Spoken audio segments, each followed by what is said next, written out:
authentic story of the Lady and the Tramp, okay? So there was a young couple living in a posh area of London, and they had a beautiful female girl, very pretty, all done up. She had a lovely little bow on her head. She was the nicest, sweetest little girl you could find. A very, very good girl. And one day the couple went to walk her, but they couldn't find her in the house. They couldn't. And they noticed that the back door of the house was open. And she, even though she was a very good girl, she got curious and she saw a cat and she started chasing it and she disappeared. And the couple couldn't find their dog anymore. She disappeared. But she was running after the cat. She was looking for the cat. So she was chasing the cat all over the neighborhood.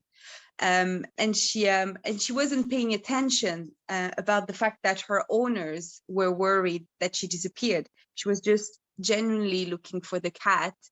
And then she got lost. She got lost in the streets of London, and she got so far off that she went in the areas of London where her owners never take her because they're a bit dodgy, a bit dirtier. She lived in a nice posh area. Everything was pretty and clean. But there, chasing the cat, she ended up in very dark streets with bins and a mess everywhere, you know. And she started to get scared, especially when time went by and it started to get dark outside and she couldn't find her way back home. And as she was walking around the streets looking for her house, she couldn't recognize anything. She couldn't recognize the streets. She couldn't recognize the smells. And boy, it didn't smell good in some of those streets. It smelled more like there was too many bins around, you know. And she started to get scared. And in one street she walked in, and there were two very big Doberman dogs, huge, with sharp teeth, and they were not friendly at all, not friendly. And they saw her from far away, and they ran after her. They wanted her. They wanted to attack her straight away. So they started barking and running, and she saw them coming at her, and she ran as fast as she could to avoid them. And she was tiny. So she saw a little hole in a gate that was too small for the Doberman to go through, but she was small enough and tiny enough that she could go through that. And past that gate, there was another dog, and he looked really shabby and dirty and a bit you know, like he hadn't had a shower in a long time. And he started talking to her, and he told her, "Hey, Missy, hey, lady. Can I call you lady? Because you look all dolled up and all pretty there." And she told him, "Can you leave me alone? I'm trying to avoid those mean dogs. They're trying to attack me there, and I'm trying to hide. So please don't make noise. I'm hiding." "Oh, Missy, we are being a bit precious with me. Wait a second. These dogs are so stupid. Look." And he jumped on the top of the gate with a little ball in his mouth, and he threw it as far as he could. And when the dogs saw the ball, they got all excited and started shaking their tails, and they ran for the ball. Look, just like that. Iris, fetch, just like that. They went straight for the ball. And they completely forgot that they were chasing after poor lady. And lady saw that and she was like, oh, thank you so much. You saved my life. And I was like, at your service, princess. And he kept having a go at her, you know, like kind of like really digging the princess thing. He kept telling her, oh, at your service, I'm your humble servant, and I'm here to serve you, milady. and she started to get a bit annoyed with him, you know. She's like, I'm not that precious. And he'd laugh at her like, sure, my lady, you're not that precious. I believe you. And she started asking him, maybe you could help. I'm looking for my owners. My owner's name is Diana, and my other owner's name is Peter. And I was at home, but I chased that cat, and I followed him, but I can't find my way back home. Would you know them? Would you know where they are, or how I could get back home? And he said to her, oh, missy, you're in the wrong place here. You see, you're in the dodgy area of town. You'll never find your owners here. And she started getting scared, and she's like, oh my God, what am I going to do? They must be worried. It's nearly night. It's nighttime now almost. And I can't, if they don't see me, they're going to freak out. And how am I going to get back to them now? And she started panicking, and I was like, don't worry, missy. I know town like my own pocket. I can help you. And she looked at me and she's like, really? And then as she was saying, really, her tummy there started growling, making the loudest noise you could hear. And she started getting embarrassed, you know, because she was so precious and so well behaved and well educated. And her tummy was making this awkward noise. And and that shabby dog there, he started laughing and said, oh, well, I think before we find your owners, we better feed you. You're starving, my lady. Come on, follow me. So she followed him, and he took her to the back door of a restaurant.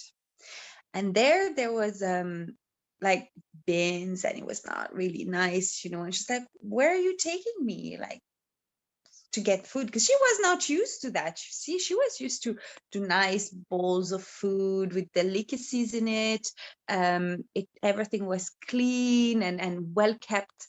But there it was like the back door of a dodgy street, bins everywhere. Like, she was not really comfortable with that. It was like, where are you taking me? Like, I thought we were gonna get food, you know.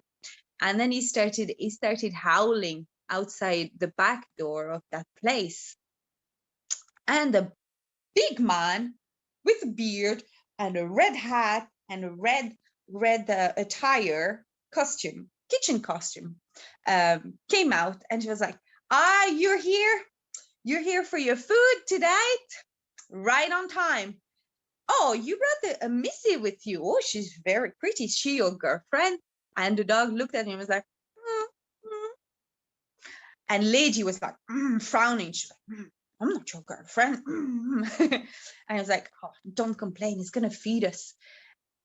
And the man said, well, if you're having a girlfriend, I better take you in, and you're going to show her your A game. So he brought them in, and there was a kitchen, and he took them out of the kitchen to another room where there was a table. And he let them sat at the table, and he said, here is your dinner. And he brought them a bowl with spaghetti in it and a little meatball. And they were talking, they're like, here is your food. You can enjoy the food with your lady, mister. And the cook left, and he left them together. And lady was not happy about that. She was like, I'm not your girlfriend. This is not a date. Shut up, lady, and have some food. You're starving. And she looked at him like, she frowned. She's like, and she started eating. And they were talking, you know, as they were eating, and lady asked him, so what's the deal about you? Why are you so shabby? And he started telling her, well, you see, not everybody's as lucky as you to have a nice Diana and a nice Peter to take care of them. You see, me, I used to have an owner, but he was not very nice. He used to come back home every night drunk and not take care of me and not feed me properly. And sometimes he would hit me. And so one night I decided to run away. And that's how I ended up in the streets. And to survive, I have to eat food wherever I can. I have to be nice, and I have to be tough to avoid big Doberman running after me. Life wasn't easy for me. And then she calmed down a bit and she stopped being all precious with him. And she's like, oh, I'm sorry. I didn't realize life could be so tough for other dogs. I thought we all, everybody had as nice owners as I had. And he was like, that's okay, Missy. I'm not sad about it. Actually, I'm pretty happy with my life. You know, I don't have to answer any order. I don't have to give the paw every time someone asks, or to sit every time anyone asks me. I'm happy. I'm free. And she was like, oh, okay, well, you know, it's my life is not that bad either, you know. Even if I have to sit and give the paw, my owners take really good care of me. They feed me, they groom me, and they love me. And I'm sure right now they must be worried, sick, looking for me. And I answer, I'm sure they are, and I'm happy you are so happy. And she looked at him and she was touched and moved, you know, because it was a kind thing to say. And as they were eating their spaghetti at the same time, they both caught one of the spaghetti, and it happened to be the same string. And as they were both chewing on the same string, they accidentally kissed. And she turned tomato. And so did he. And we're like, oh, sorry. Oh, and the little flame of love started growing inside of them, and they started really like each other. But Lady had to go home, and he promised her to help her. So after they were both well fed, they were extremely tired, so they took a nap. And the next morning, they went looking for Peter and Diana. So the tramp asked Lady, so what does your house look like? So she started describing her house and her neighborhood and her owners. And the tramp told her, I think I know where you live. Follow me. And they started walking in the street and towards her neighborhood. And of course, he knew where she lived. She had described it to him very well. And as she started to recognize the neighborhood, something dreadful happened. They were about to arrive at her house when they got caught in some kind of net and thrown inside a car, dark, with other dogs, howling and crying. Oh my God, the dog warden caught them, and he was taking them to a cage. How could they escape that? Now, how could Lady get back to her owner, and what would happen to them? You know? And they were talking to the other dogs inside the other cages, and the other dogs told them, well, you know what happens to dogs if your owner don't find you? And they were like, no, what? Well, they take you to that room and they put you to sleep and you never wake up. Oh, they got so scared. They were like, oh my God, we're gonna die, we have to escape. But the tramp was a clever dog, you see, and he distracted the dog warden by starting to pretend he was dead. And the dog warden opened his cage, and when he opened the cage, he bit him hard, and he told Lady, go, run, run, run. And she ran as fast as she could, and he ran, but the dog warden caught him, and Lady escaped, but he was caught. And she didn't know what to do, but she had to run. And he told her, run, run, run. Don't let him catch you. Run, run. I'll be fine. So she ran as fast as she could. But there was no way she was going to let him die there. No way. He saved her life. She was eternally grateful to him. And she had to find a way to save him. And in the street outside, she saw another dog, and he started talking to her, and he told her, why are you crying? And she's like, my best friend got caught my friend got caught, and he's gonna die if I don't do anything. The warden caught him, and he bit him, and he's pretty mad, and I think he's gonna kill him. I have to help him escape. So the dog decided to help her, and they both returned. They waited for the nighttime, and they both returned there. And the dog used to be an old policeman's dog. So he was really clever, and he distracted the warden. He started howling outside the door, so that the warden would go out and try to catch him. And in the meantime, when he opened the door to go catch the door, she, just as the door was about to close, she entered inside, and she blocked the door with a little stone so it wouldn't close. And she went in, and she freed all the dogs, and they all escaped. And it was a madhouse. And the warden came back, the madhouse, and all the dogs were furious at him, and they bit his bum, and they all ran away to safety. And the tramp was so moved and so touched that she saved him, that she came back to save him. And he told her, come on, lady, you have a Peter and a Diana to return to. They must be worried sick. So he took her back home. And he left her at the door, and he said, there it is, princess. Here is your home. It's time to part. And he was really sad, but he was happy that she'd be with her owners again, and safe and sound and free from the warden.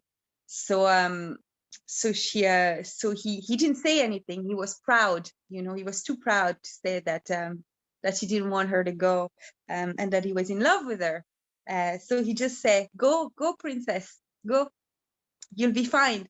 And lady was like tearing up, and she's like, thank you so much for everything, and thank you.